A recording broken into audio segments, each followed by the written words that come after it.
જંગમાં ઉતરે તેવી અટકણો તેજ થઈ છે। ભરૂચમાં તો આમ આદમી પાર્ટી સાથે ગઠબંધન કરીને કોંગ્રેસે આ સીટ આપને આપી દીધી છે, પરંતુ હવે કોંગ્રેસ મુમતાજ ગુજરાતની એક બેઠક પર ઉતારી શકે છે જ્યાંથી તેમનું નામ ચર્ચા રહ્યું છે। ત્યાં કોંગ્રેસના જ કાર્યકરો નારાજ જોવા મળી રહ્યા છે। ત્યારે કઈ છે ગુજરાતની આ બેઠક? કેમ મુમતાજના નામની જાહેરાત થાય તે પહેલા જ ઉઠ્યો છે વિરોધનો વંટોળ? જુઓ આ રિપોર્ટમાં।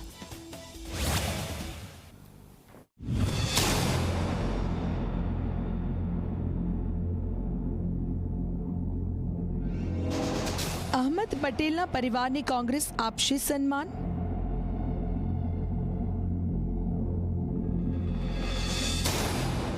અહમદ પટેલના દીકરીને કોંગ્રેસ આપવાની છે ટિકિટ?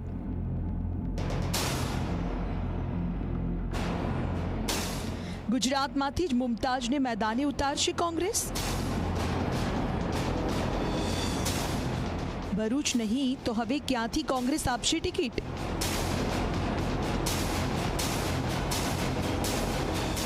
કોંગ્રેસના એક સમયના દિગ્ગજ નેતા અને સોનિયા ગાંધીના રાજકીય સલાહકાર રહેલા અહમદ પટેલ કોંગ્રેસના મોટા ગજાના નેતા હતા, પરંતુ તેઓ હવે આ દુનિયામાં નથી રહ્યા। ભરૂચ બેઠકનું વર્ષો સુધી પ્રતિનિધિત્વ કરનારા અહમદ પટેલના પોતાના વતન સાથે એક અલગ જ લગાવ હતો।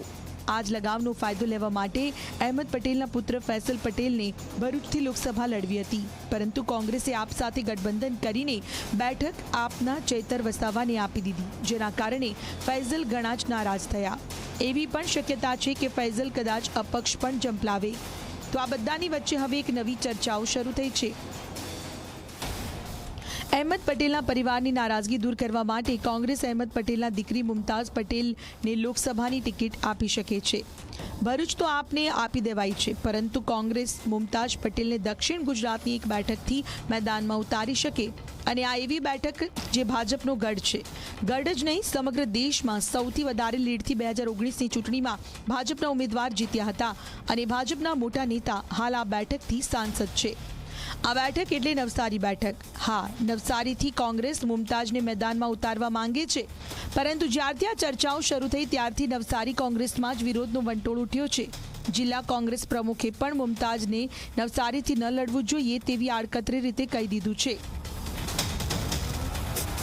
મુમતાજ પટેલ નવસારીથી લડી રહ્યા છે, પરંતુ ગઈકાલે અને એના આગલા દિવસની જે અમારી સુરત અને નવસારી ખાતેની જે બેઠકો થઈ આગેવાનોની, એમાં એ બાબતે ચર્ચાઓ કરવામાં આવી કે ઉમેદવારો ક્યાંથી હોવા જોઈએ, કેવા હોવા જોઈએ, અને જે ગણતરીઓ ભારતીય જનતા પાર્ટીની છે કે અહીંયા કોઈક સ્કાયલેબ પડે અને અમને ભાવતું ભોજન મળી જાય, પરંતુ એવું થવાનું નથી। એમાં અમારું મોવડી મંડળ અને અમારા દિલ્હીના જે આકાઓ છે એમની જોડે પણ અમારી ચર્ચાઓ ખૂબ જ ગંભીરતાપૂર્વક થઈ છે। મુમતાજના નામની ચર્ચાઓ શરૂ થતા નવસારીના અનેક દાવેદારો નારાજ જોવા મળી રહ્યા છે। નવસારીની સાથે સુરતમાં પણ કોંગ્રેસના હોદ્દેદારો અને કાર્યકર્તાઓ પણ પોતાની નારાજગી વ્યક્ત કરી છે।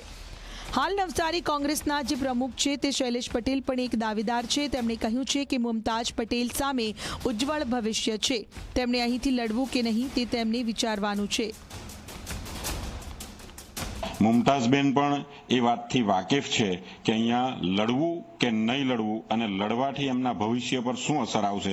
એમનું ભવિષ્ય ખૂબ જ ઉજ્જવળ છે, અને એમના ભવિષ્યનો વિચાર એ પોતે પણ કરશે, પાર્ટી પણ કરશે, અને નવસારી લોકસભા સીટને કેવી રીતે ડેવલપ કરી શકાય, કેવી રીતે CR પાટીલની સામે લડી શકાય, કેવી રીતે મજબૂતાઈથી કોઈ ઉમેદવાર લડી શકે, એવા મજબૂત ઉમેદવારને યુવા ધનને આકર્ષી શકે, યુવા ધનને બચાવી શકે।